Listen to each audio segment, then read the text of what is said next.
The consumer price inflation for April is expected to remain unchanged from March's reading when Statistics South Africa makes its announcement tomorrow. CPI was 4.5% last month and it's expected to continue this trend for most of the year.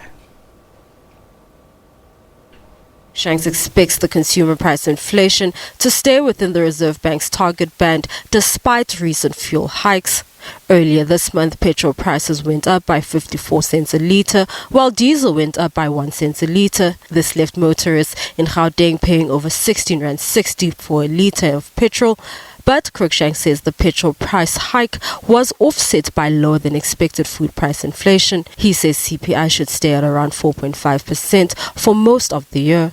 I think that with the cost of living, the inputs coming from administered prices, like fuel we mentioned, had massive increases, but that was offset by stable food prices.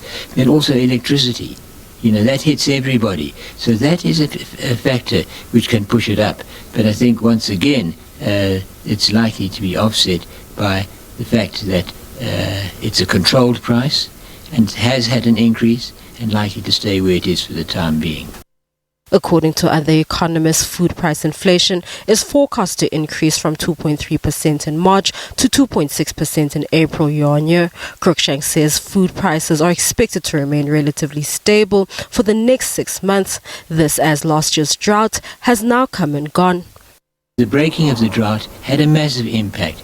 It brought the maize price down from over 3,000 rands a tonne down to close to around 2,000 rands a tonne, and that had a big impact because that then reflects on the cost, the input costs of all sectors of the food industry.